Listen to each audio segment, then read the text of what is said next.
احمدک اللہم یا مجیب کل سائل والصلاة والسلام علی من هو افضل الوسائل وعلی آلہ واصحابہ ذوی الفضائل اما بعد فاعوذ باللہ من الشیطان الرجیم بسم اللہ الرحمن الرحیم وما خلقت الجن والانس الا لیعبدون صدق اللہ مولانا العظیم وبلغنا رسولہ النبی الکریم الامین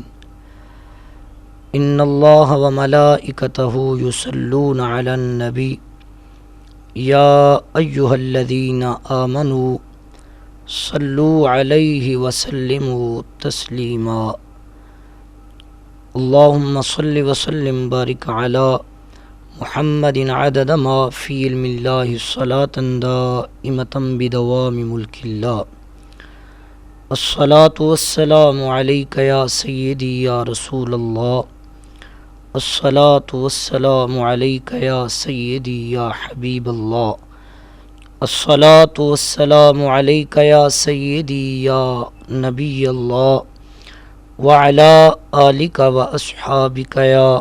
سیدی یا رحمت للعالمین الصلاة والسلام علیک یا سیدی یا شفیع المذنبین وعلی آلک واصحابک یا سیدی یا خاتم النبیین۔ تمام تعریفیں اللہ تبارک و تعالی کی ذات پاک کے لیے ہیں کہ جس نے ہم سب کو پیدا فرمایا اور پیدا فرما کر بے شمار نعمتوں سے نوازا۔ سب سے بڑی نعمت، سب سے اعلیٰ نعمت ہمیں یہ عطا کی کہ ہم سب کو آقا نامدار مدنی تاجدار محمد مصطفیٰ صلی اللہ علیہ وسلم کی امت میں سے پیدا فرمایا۔ لاکھوں کروڑوں درود و سلام نبی اکرم صلی اللہ علیہ وسلم کی ذات پاک پر کہ جن کے جلیلہ و وسیلہ سے یہ کائنات معرض وجود میں آئی۔ احباب ذی وقار، ایک وہ زمانہ تھا کہ ہر مسلمان اتنا علم رکھتا جو اس کی ضروریات کو کافی ہوتا۔ بفضل ہی تعالی علماء بھی بکثرت موجود تھے جو نامعلوم ہوتا ان سے بآسانی دریافت فرما لیتے تھے، حتیٰ کہ حضرت فاروق اعظم رضی اللہ تعالی عنہ، وہ فاروق اعظم کہ جس کے بارے میں کائنات کے مالک مطلق نبی علیہ السلام نے ارشاد فرمایا کہ ان الشیطان یفر من ذل عمر، کہ حضرت عمر کے سائے سے شیطان بھاگ جاتا ہے۔ وہ عمر جس کے بارے میں نبی کریم صلی اللہ علیہ وسلم نے ارشاد فرمایا لو کان بعدی نبی لکان عمر، کہ اگر میرے بعد کوئی نبی ہوتا تو عمر ہوتے۔ وہ فاروق اعظم رضی اللہ تعالی عنہ نے حکم فرما دیا تھا کہ ہمارے بازار میں وہی خرید و فروخت کریں جو دین میں فقیہ ہوں۔ اور یہ بات ایسے نہیں، رواہ الترمذی عن العلاء بن عبد الرحمن بن یعقوب عن ابیہ عن جدہ۔ پھر جس قدر عہد نبوت سے بودھ ہوتا گیا، اسی قدر علم کی کمی ہوتی رہی۔ اب وہ زمانہ آ گیا کہ عوام تو عوام، بہت سے وہ علماء جو اپنے آپ کو کہلاتے ہیں، وہ علماء بکثرت ایسے ہیں جو روزمرہ کے ضروری جزئیات حتیٰ کہ فرائض و واجبات سے ناواقف، اور جتنا جانتے ہیں اس پر بھی عمل سے منحرف نظر آتے ہیں۔ ان کو دیکھ کر عوام کو سیکھنے اور عمل کرنے کا موقع ملتا، اسی قلت علم و بے پرواہی کا نتیجہ ہے کہ بہت ایسے مسائل کا جن سے واقف نہیں ہم انکار کر بیٹھتے ہیں، حالانکہ نہ خود علم رکھتے ہیں کہ جان سکیں، نہ سیکھنے کا شوق کہ جاننے والوں سے دریافت کریں، نہ علماء کی خدمت میں حاضر رہتے ہیں کہ ان کی صحبت سے ہم فائدہ حاصل کر سکیں۔ اور ہمارے بزرگوں نے کتابوں کا اتنا ذخیرہ کیا ہے، ہمیں اتنی فرصت نہیں کہ ہم کتابوں سے کچھ فائدہ حاصل کر سکیں۔ آج اس دور کی نزاکت کو دیکھتے ہوئے کہ نہ تو ہمارے پاس علماء کے پاس جانے کی وقت ہے اور نہ اتنے ہمارے پاس وقت ہے کہ ہم کتابوں سے فائدہ حاصل کر سکیں، تو اس دور میں سوشل میڈیا عروج پہ ہے، تو سوشل میڈیا کے عروج کو دیکھتے ہوئے اپنا اسٹوڈیو اور وائس آف لیاقت پور کی پوری ٹیم نے یہ کاوش کی ہے کہ ہم نے عوام کے سامنے ان مسائل کو بیان کریں گے تاکہ کوئی ایک بندہ بھی اس ہمارے میسج کو سن کر اگر وہ عمل کر لے تو اس سے ہماری زندگی کا مقصد پورا ہو جائے گا۔ آقا دو جہاں صلی اللہ علیہ وسلم کے غلاموں، میں نے آیت کریمہ جو تلاوت کی ہے، اللہ تعالیٰ نے فرمایا وَمَا خَلَقْتُ الْجِنَّ وَالْإِنسَ إِلَّا لِيَعْبُدُونَ، کہ جن اور آدمی میں نے اسی لیے پیدا کیے کہ وہ میری عبادت کریں۔ ہر تھوڑی سی عقل والا بھی یہ بات جانتا ہے کہ جو چیز جس کام کے لیے بنائی جائے اگر اس کام میں نہ آئے تو وہ چیز بیکار ہے۔ تو جو انسان اپنے خالق و مالک کو نہ پہچانے، اس کی بندگی و عبادت نہ کرے، وہ نام کا آدمی ہے، حقیقتاً آدمی نہیں، بلکہ ایک بیکار چیز ہے، وہ حقیقتاً آدمی نہیں۔ تو معلوم ہوا کہ عبادت ہی سے آدمی ہے اور اسی سے فلاح دنیاوی و نجات اخروی ہے۔ لہذا ہر انسان کے لیے عبادت کے اقسام و ارکان اور شرائط اور احکام کا جاننا بے حد ضروری ہے۔ اس لیے ضروری ہے کہ کسی نے بڑی پتے کی بات کی ہے کہ بے علم عمل ناممکن، اسی وجہ سے علم سیکھنا فرض ہے۔ آقا دو جہاں صلی اللہ علیہ وسلم کی حدیث میں یہاں پہ بیان کرتا چلوں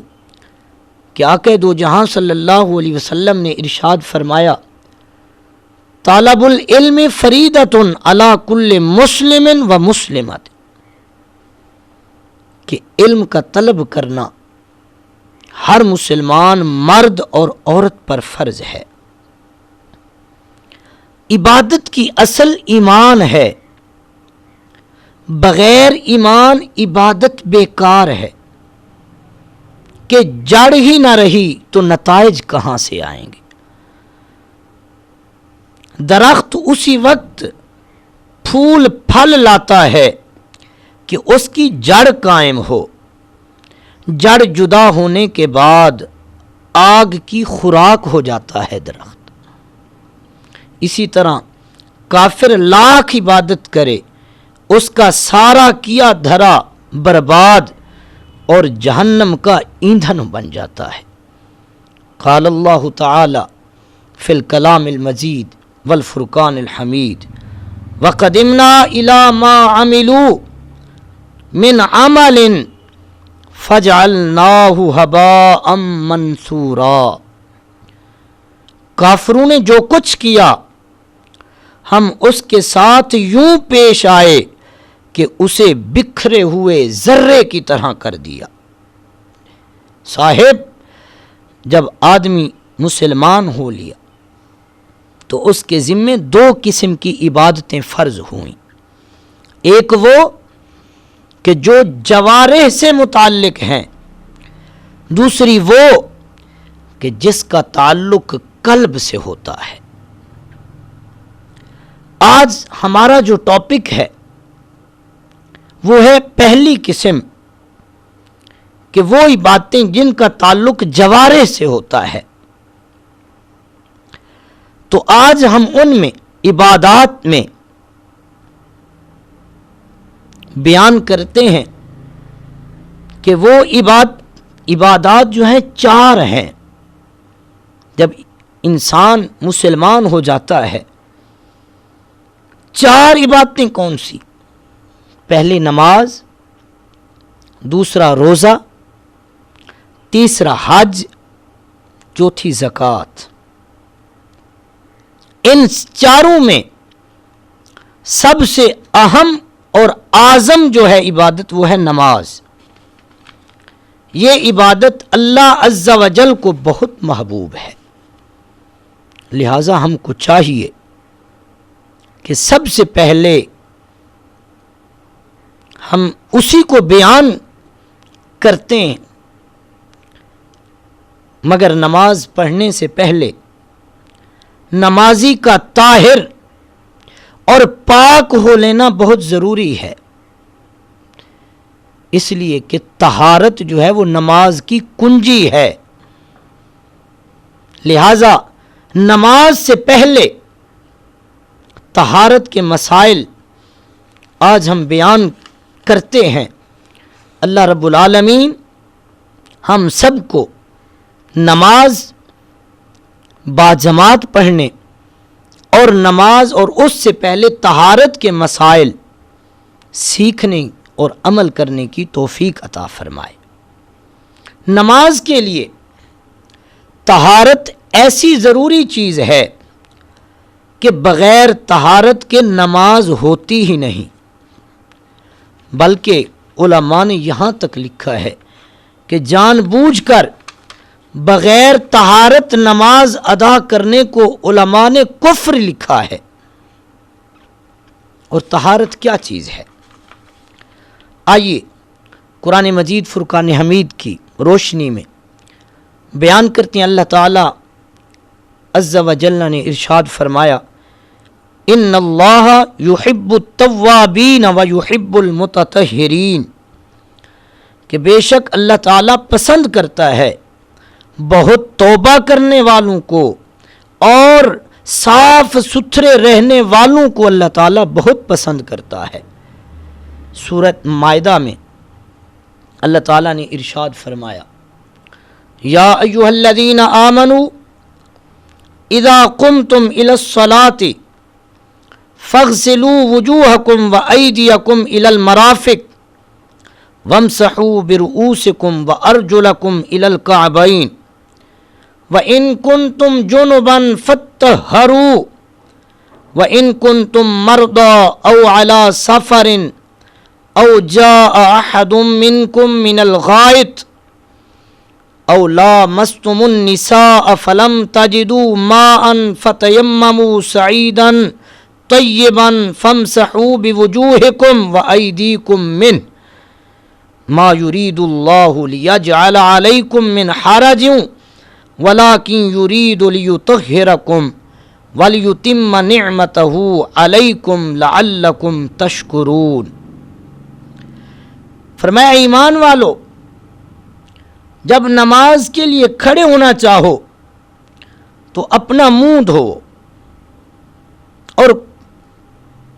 کوہنیوں تک ہاتھوں کو دھو اور سروں کا مسح کرو اور گٹوں تک اپنے پاؤں کو دھو، اور اگر تمہیں نہانے کی حاجت ہو تو خوب صاف ستھرے ہو جاؤ، اور اگر تم بیمار ہو یا سفر میں ہو یا تم میں سے کوئی قضائے حاجت سے آیا یا تم نے عورتوں سے صحبت کی اور ان صورتوں میں تم نے پانی نہ پایا، تو کیا خوب فرمایا، پانی نہ پایا تو پاک مٹی سے تیمم کرو، تو اپنے منہ اور ہاتھوں کا اس سے مسح کرو۔ اللہ نہیں چاہتا کہ تم پر کچھ تنگی رکھے، ہاں اللہ یہ چاہتا ہے کہ تمہیں خوب صاف ستھرا کر دے اور اپنی نعمت تم پر پوری کر دے کہ کہیں تم احسان اللہ کا مانو۔ اس بارے میں احادیث مبارکہ کی روشنی میں ایک حدیث پاک ہے، صحیح مسلم کتاب الطہارہ، باب خروج الخطایا مع ماء الوضوء، صفحہ نمبر 149 ہے اور حدیث کا نمبر 244 ہے۔ راوی سیدنا حضرت ابو ہریرہ رضی اللہ تعالی عنہ ہے، روایت کرتے ہیں کہ حضور صلی اللہ تعالی علیہ وسلم نے فرمایا، جب کوئی مومن وضو کرتے ہیں، وضو کرتے ہوئے چہرہ دھوتا ہے تو اس کے چہرے پر پانی پڑنے یا پانی کا آخری قطرہ پڑنے سے اس کے چہرے سے ہر وہ گناہ جھڑ جاتا ہے جس کی طرف اس نے اپنی آنکھوں سے دیکھا ہو۔ پھر جب وہ اپنے ہاتھ دھوتا ہے تو اس کے ہاتھوں پر پانی پڑنے یا پانی کا آخری قطرہ پڑنے سے ہر وہ گناہ جھڑ جاتا ہے جسے اس کے ہاتھوں نے کیا ہو۔ پھر جب وہ اپنے پاؤں دھوتا ہے تو پانی پڑنے یا پانی کا آخری قطرہ پڑنے سے اس کے قدموں کا ہر وہ گناہ جھڑ جاتا ہے جس کی طرف اس کے قدم چل کر گئے ہوں، یہاں تک کہ وہ گناہوں سے پاک ہو جاتا ہے۔ صاحبو، یہ کتنی فضیلت ہے جو آقا دو جہاں صلی اللہ علیہ وسلم نے وضو کے متعلق ارشاد فرمائی ہے۔ اگلی حدیث وہ بھی صحیح مسلم کتاب الطہارت میں موجود ہے۔ آقا دو جہاں صلی اللہ علیہ وسلم نے ارشاد فرمایا، جب بندہ وضو کرتے ہوئے کلی کرتا ہے تو اس کے منہ سے گناہ نکل جاتے ہیں، جب ناک میں پانی ڈالتا ہے تو ناک کے گناہ نکل جاتے ہیں، پھر جب چہرہ دھوتا ہے تو اس کے چہرے سے گناہ جھڑ جاتے ہیں، یہاں تک کہ اس کی آنکھوں کی پلکوں کے نیچے کے گناہ بھی جھڑ جاتے ہیں، اور جب وہ دونوں ہاتھ دھوتا ہے تو اس کے دونوں ہاتھوں سے گناہ جھڑ جاتے ہیں، حتیٰ کہ اس کے ہاتھ کے ناخنوں کے نیچے سے بھی گناہ جھڑ جاتے ہیں۔ پھر جب وہ بندہ اپنے سر کا مسح کرتا ہے تو اس کے سر کے گناہ جھڑ جاتے ہیں، یہاں تک کہ اس کے کانوں کے گناہ بھی جھڑ جاتے ہیں۔ پھر جب اپنے پاؤں دھوتا ہے تو اس کے پاؤں سے گناہ جھڑ جاتے ہیں، حتیٰ کہ پاؤں کے ناخنوں کے گناہ بھی جھڑ جاتے ہیں۔ پھر اس کا مسجد کی طرف چل کے جانا اور وہاں جا کے بیٹھنا اور مسجد میں نماز پڑھنا مزید برآں، یعنی یہ مسجد میں آنا، بیٹھنا، نماز پڑھنا، یہ اس کے علاوہ عبادت ہے۔ مسلم شریف کی روایت میں یہ الفاظ زائد ہیں اور آپ سنیں گے دل باغ باغ ہو جائے گا کہ وضو کی اتنی فضیلت۔ مسلم شریف کے الفاظ یہاں تک ہیں کہ پھر وہ بندہ کھڑا جب ہوتا ہے اور نماز پڑھتا ہے، اس کے بعد اللہ عز و جل کی حمد و ثنا کرتا ہے، اللہ عز و جل کی شان کے لائق بزرگی بیان کرتا ہے، اور اپنے دل کو اللہ کی یاد کے لیے، جب وہ اپنے دل کو اللہ کی یاد کے لیے فارغ کرتا ہے تو اپنے گناہوں سے بندہ ایسا پاک و صاف ہو کر لوٹتا ہے جیسے آج ہی وہ اپنی ماں کے پیٹ سے پیدا ہوا ہو۔ صاحب کتنی فضیلت ہے، اور ہم نے اس وضو کو ہلکا سمجھا ہوا ہے۔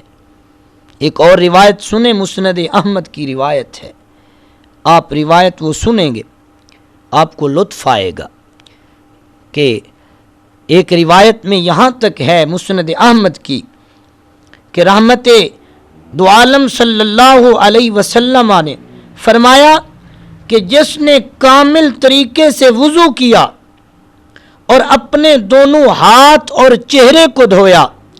اپنے سر کا مسح کیا اور کانوں کا مسح کیا، پھر فرض نماز کے لیے کھڑا ہوا، تو اس کے قدم اس دن میں جس برائی کی طرف چلے اور اس کے ہاتھوں نے جسے پکڑا، اس کے کانوں نے جسے سنا، اس کی آنکھوں نے جسے دیکھا، اور جو اس نے بری گفتگو کی، حضور فرماتے ہیں سب معاف کر دیے جائیں گے۔ پھر سیدنا ابو امامہ رضی اللہ تعالی عنہ نے فرمایا کہ اللہ عز و جل کی قسم، میں نے رسول اللہ صلی اللہ تعالی علیہ وسلم سے اتنی باتیں سنی ہیں جنہیں میں شمار نہیں کر سکتا۔ سنتے چلیں کہ وضو کی کتنی فضیلتیں ہیں۔ آقا دو جہاں صلی اللہ علیہ وسلم کی اگلی حدیث سنیں اور اپنی دل کی تختی پہ اس کو نقش کریں کہ یہ حدیث صحیح مسلم کتاب الطہارہ کے اندر موجود ہے،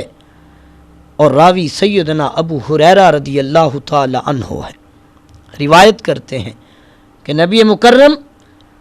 نور مجسم رسول اکرم شہنشاہ بنی آدم صلی اللہ علیہ وسلم نے فرمایا، کیا میں تمہاری ایسے عمل کی طرف رہنمائی نہ کروں جس کے سبب اللہ عز و جل گناہوں کو مٹا دیتا ہے اور درجات کو بلند فرما دیتا ہے۔ جب حضور نے یہ فرمایا، آج ایک عالم، ایک استاد اپنے شاگردوں کو کوئی ایسی فضیلت والی خوشی کی بات سنائے تو آپ خود اندازہ کریں شاگردوں کا دل پہ کتنی خوشی گزرتی ہوگی۔ ایک پیر اپنے مریدوں کو ایک اچھی بات سنائے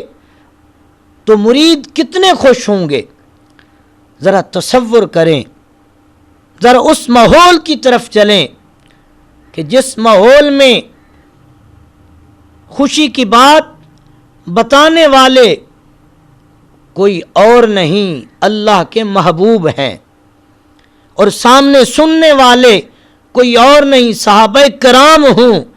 بتائیں اس محفل کا رنگ کیسا ہوگا۔ حضور فرماتے ہیں کہ ایسے عمل کی طرف رہنمائی نہ کروں جس کے سبب اللہ گناہوں کو مٹا دیتا ہے، درجات کو بلند فرماتا ہے۔ تو صحابہ کرام رضوان اللہ تعالی علیہم اجمعین نے عرض کیا، یا رسول اللہ صلی اللہ علیہ وسلم کیوں نہیں، ضرور ارشاد فرمائیے۔ تو حضور نے ارشاد فرمایا کہ دشواری کے وقت کامل وضو کرنا اور مسجد کی طرف کثرت سے چلنا اور ایک نماز کے بعد دوسری نماز کا انتظار کرنا، پس یہی گناہوں سے حفاظت کے لیے قلعہ ہے، پس یہی قلعہ ہے۔ صاحب آقا دو جہاں صلی اللہ علیہ وسلم کی یہ حدیثیں آپ سماعت کرتے جا رہے ہیں۔ ایک اور حدیث آپ سماعت کریں کہ آقا دو جہاں صلی اللہ علیہ وسلم نے کیا خوب ارشاد فرمایا ہے۔ امیر المؤمنین حضرت سیدنا علی رضی اللہ تعالی عنہ سے روایت ہے کہ نور کے پیکر، تمام نبیوں کے سرور، دو جہاں کے تاجور، سلطان بحر و بر صلی اللہ تعالی علیہ وسلم نے ارشاد فرمایا، مشقت کے وقت کامل وضو کرنا اور مسجد کی طرف کثرت سے آمد و رفت اور ایک نماز کے بعد دوسری نماز کا انتظار کرنا گناہوں کو اچھی طرح دھو دیتا ہے۔ تو صاحبو ہمیں چاہیے کہ ہم وضو کی پابندی کیا کریں، اور ہم نے صرف اپنا کنسیپٹ یہ بنایا ہوا ہے کہ نماز کے لیے صرف وضو کیا جاتا ہے۔ نہیں، سنیں، جو بندہ ہر وقت باوضو رہتا ہے، میں اپنی بات نہیں کر رہا، میں کسی اپنے مسلک کی کسی عالم کی بات نہیں کر رہا، میں اس کی بات کر رہا ہوں جس نبی کا ہم نے کلمہ پڑھا ہوا ہے، اور جو ہر وقت باوضو رہتے ہیں اس کے بارے میں نبی کریم صلی اللہ علیہ وسلم کیا خوب فرماتے ہیں۔ حضرت سیدنا ثوبان رضی اللہ تعالی عنہ سے روایت ہے، حضرت سیدنا ثوبان رضی اللہ تعالی عنہ روایت کرتے ہیں کہ آقا مظلوم، سرور معصوم، حسن اخلاق کے پیکر، نبیوں کے تاجور، محبوب رب اکبر صلی اللہ تعالی علیہ وسلم نے فرمایا، دین پر ثابت قدم رہو، تم ہرگز اس کی برکات شمار نہ کر سکو گے، اور جان لو کہ تمہارے اعمال میں سب سے بہتر عمل نماز ہے، اور مومن ہی ہر وقت باوضو رہ سکتا ہے۔ ایک اور روایت، پھر مسائل کی طرف چلتے ہیں، اور وہ روایت آپ سنیں گے، آپ کو سن کر بہت خوشی ہوگی اور آپ کے ایمان میں اضافہ ہوگا، لطف آئے گا۔ سنن ابو داؤد شریف کی حدیث ہے، سیدنا ابو ہریرہ رضی اللہ تعالی عنہ سے روایت ہے کہ شہنشاہ مدینہ، قرار قلب و سینہ، صاحب معطر پسینہ، باعث نزول سکینہ، فیض گنجینہ صلی اللہ تعالی علیہ وسلم نے فرمایا، اگر میری امت پر گران نہ گزرتا تو میں انہیں ہر نماز کے وقت وضو اور ہر وضو کے ساتھ مسواک کرنے کا حکم دیتا۔ سیدنا ابن عمر رضی اللہ تعالی عنہما کہتے ہیں کہ حضور صلی اللہ علیہ وسلم فرمایا کرتے تھے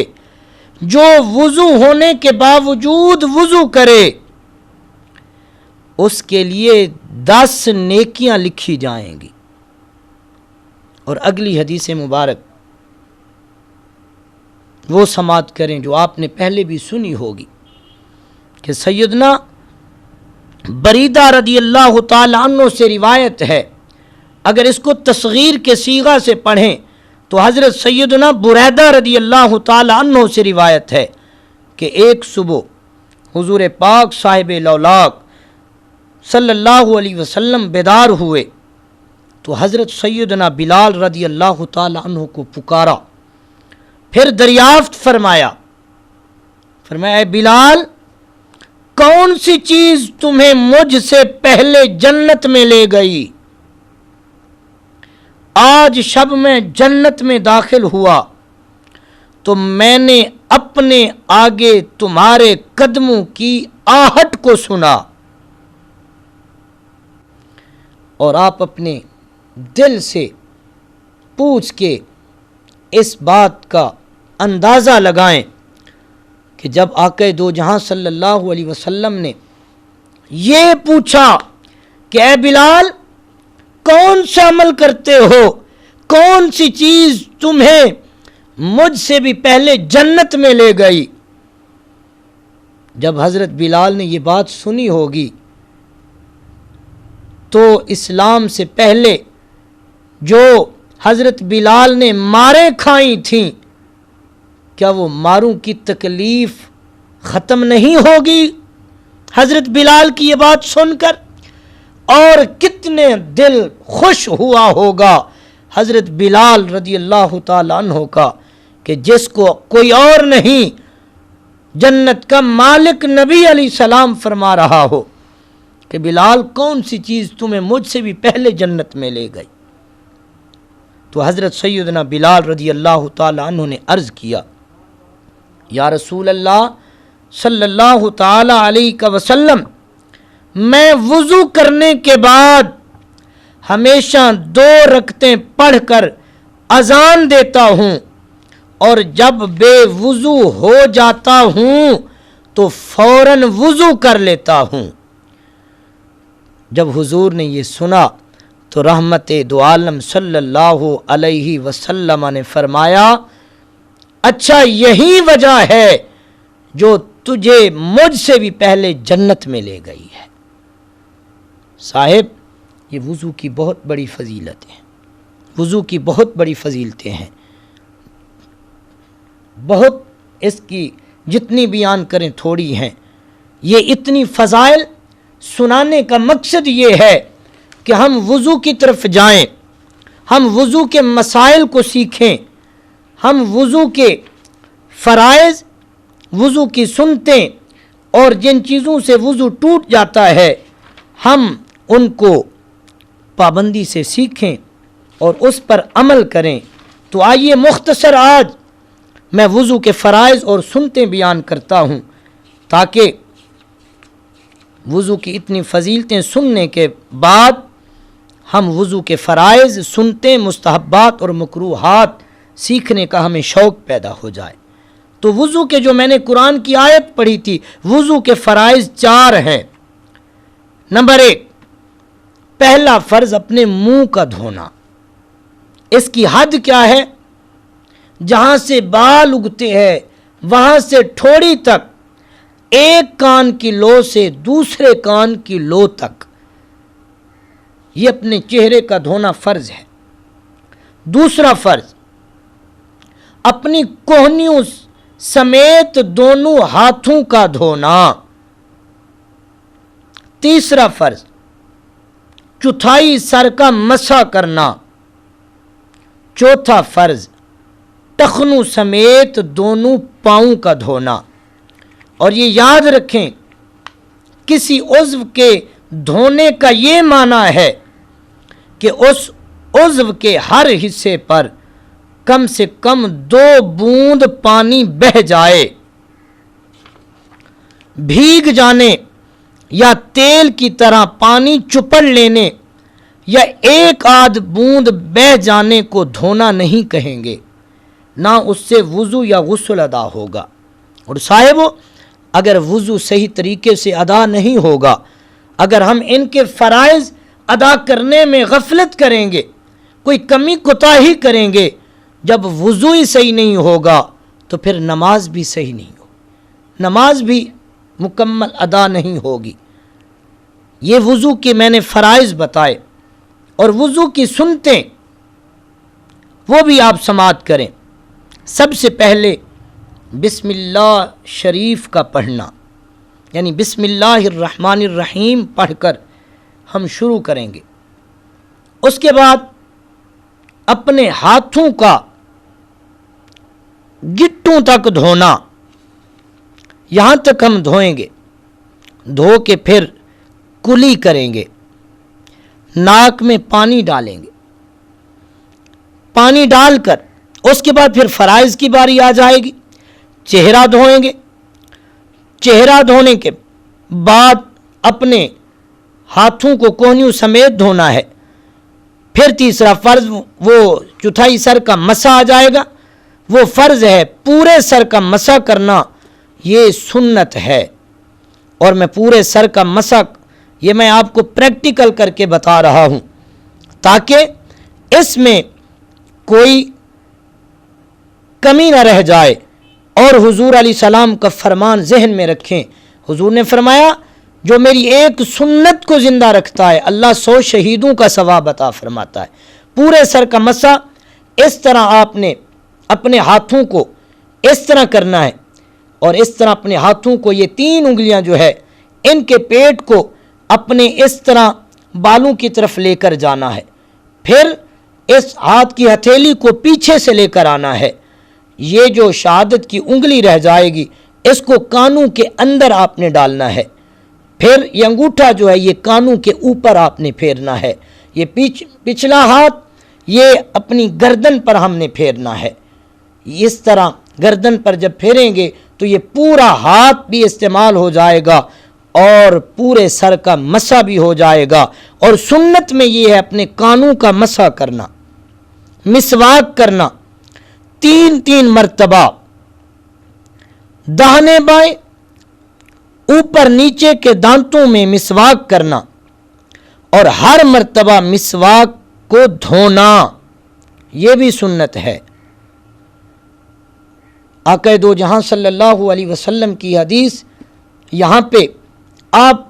توجہ سے سماعت کریں، حضور نے یہاں تک مسواک کی فضیلت میں کہا لولا ان اشک علی امتی لفرضت علیہم السواک، فرمایا اگر مجھے امت کا مشقت کا خوف نہ ہوتا تو میں مسواک کو فرض قرار دیتا، یعنی مسواک ہر مرتبہ پھر مسواک کو دھونا، مسواک کو داہنے ہاتھ میں پکڑنا، ایک بالشت مسواک کی لمبائی خنصر برابر موٹائی یعنی ہاتھ کی چھوٹی انگلی کے برابر ہونا، جب قابل استعمال نہ رہے تو اس مسواک کو ویسے نہیں دفن کرنا۔ اور یہ وضو کی سنتوں میں اعضائے وضو کو 3 بار دھونا اور ترتیب وار وضو کرنا۔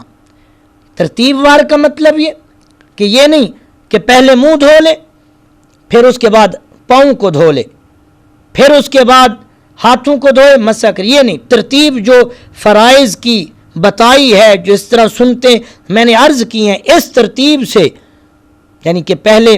اپنے ہاتھوں بسم اللہ شریف پڑھنا، ہاتھوں کو دھونا، کلی کرنا، ناک میں پانی دینا، اپنے چہرے کو دھونا، چہرہ دھونے کے بعد ہاتھوں کو کوہنیوں سمیت پھر مسح کرنا، پھر اس کے بعد پاؤں دھونا، اس ترتیب سے وضو کرنا سنت ہے۔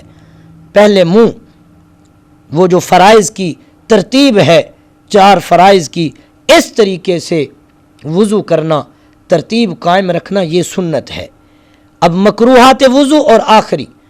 پھر انشاءاللہ اگلا جو ہمارا لیکچر ہوگا، جو سبق ہوگا، جو درس ہوگا، وہ انشاءاللہ ہم غسل پہ کریں گے۔ غسل کے بعد پھر انشاءاللہ نماز پڑھنے کی فضیلت اور نہ پڑھنے کی جو اللہ تعالیٰ نے سزائیں رکھی ہیں، ہم ان کو بیان کریں گے۔ مکروہات وضو، عورت کے وضو یا غسل کے بچے ہوئے پانی سے وضو کرنا مکروہ ہے، اور وضو میں پانی زیادہ خرچ کرنا یہ بھی مکروہ ہے۔ دانے ہاتھ سے ناک صاف کرنا یہ بھی مکروہ ہے۔ بائیں ہاتھ سے کلی کرنا یا ناک میں پانی ڈالنا یہ بھی مکروہ ہے۔ دھوپ کے گرم پانی سے وضو کرنا، وضو کرتے وقت دنیاوی باتیں کرنا یہ بھی مکروہ ہے، اور اس چیز کا خاص خیال رکھنا۔ آج ہم نے دیکھا ہے مساجد میں یا جہاں پہ بھی وضو کیا جاتا ہے، لوگ دنیاوی باتیں شروع کر دیتے ہیں، ان سے ہم نے پرہیز کرنا ہے، اور یہ وضو کے مکروہات سے ہم نے بچنا ہے۔ اور اگلا مکروہ گلے کا مسح کرنا ہے۔ گلے کا مسح نہیں کرنا، بلکہ گردن کا مسح کرنا سنت ہے۔ گلے کا مسح کریں گے یہ مکروہ ہے۔ ایک روایت ہے، اس کا مفہوم ہے، آقا دو جہاں صلی اللہ علیہ وسلم نے ارشاد فرمایا، جو گردن کا مسح کرے گا اللہ اس کی گردن کو جہنم سے آزاد کر دے گا۔ تو گردن کا مسح کریں گے، گلے کا مسح نہیں کریں گے۔ اور اگلا مکروہ یہ ہے کہ اپنے چہرے پر پانی سے تماچا مارنا، یعنی اس طرح جیسے آپ نے دیکھا ہوگا اکثر لوگ جلدی میں کر جاتے ہیں، تو یہ مکروہ ہے۔ اس طریقے سے مکروہات سے ہم نے بچنا ہے۔ ہم نے فرائض اور سنت اچھے طریقے سے ہم نے وضو کرنا ہے۔ جو اس طریقے سے جو وضو کرے گا، آقا دو جہاں صلی اللہ علیہ وسلم کی آخری حدیث،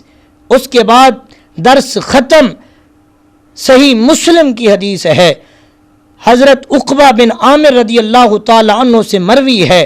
کہ رسول اللہ صلی اللہ تعالی علیہ وسلم نے فرمایا، جو مسلمان وضو کرے، اور ساتھ یہ فرمایا صرف وضو نہیں، وضو کرے اور اچھا وضو کرے۔ اچھا وضو میں کیا؟ فرائض اچھے طریقے سے ادا کرے، سنتیں اچھے طریقے سے ادا کرے، مستحبات کا خیال رکھے، مکروہات سے بچے۔ یہ جو میں نے باتیں عرض کی ان سے بچے، وضو کرے، اچھا وضو کرے، پھر کھڑا ہو اور باطن و ظاہر سے متوجہ ہو کر 2 رکعت نماز پڑھے۔ کیا انعام ملے گا؟ یہ کوئی عام عالم نہیں، اللہ کے محبوب فرماتے ہیں، اور وہ محبوب جن کے بارے میں صحابہ کا عقیدہ یہ ہے کہ سورج مشرق کی بجائے مغرب سے طلوع ہو سکتا ہے، شمال مغرب کی بجائے شمال و جنوب سے غروب ہو سکتا ہے، لیکن حضور کی زبان سے نکلا ہوا جملہ جو ہے وہ بدل نہیں سکتا، وہ جھوٹا نہیں ہو سکتا۔ وہ نبی فرماتے ہیں جو وضو کرے، اچھا وضو کرے، پھر کھڑا ہو، ظاہر و باطن سے متوجہ ہو کر 2 رکعت نماز پڑھے، اس آدمی کے لیے جنت واجب ہو جاتی ہے، اللہ اس کو جنت عطا فرماتا ہے۔ تو صاحبو، ہمیں وقت نکال کر یہ وضو جو نماز کی کنجی ہے، طہارت نماز کی کنجی ہے، وضو صحیح ہوگا، نماز قبول ہوگی، نماز ادا کر سکیں گے۔ اگر وضو ہی ٹھیک نہیں ہوگا، وضو نہیں کریں گے تو ہماری ساری عبادتیں جو ہیں وہ بیکار ہو جائیں گی۔ ہمیں چاہیے کہ یہ جو میں نے بیان کیا ہے، جو کلمات ادا کیے ہیں، یہ اپنا اسٹوڈیو اور وائس آف لیاقت پور کے توسل سے ہم نے آپ تک یہ میسج جو پہنچانے کی کوشش کی ہے، یہی دعا کرتا ہوں اللہ رب العالمین اس چینل کو دن دگنی رات چگنی ترقی عطا فرمائے، اور اس چینل کی پوری ٹیم کو اللہ مزید اخلاص اور جذبہ عطا فرمائے کہ وہ مزید دین کی اشاعت کے لیے بھرپور کام کریں۔ اللہ رب العالمین ہماری اس کاوش کو اپنی بارگاہ میں قبول و منظور فرما کے ہمارے لیے نجات کا ذریعہ بنائے۔ آمین وآخر دعوایا ان الحمد للہ رب العالمین۔ انداز بیاں گر شوق نہیں میرا، شاید کہ اتر جائے تیرے دل میں میری بات۔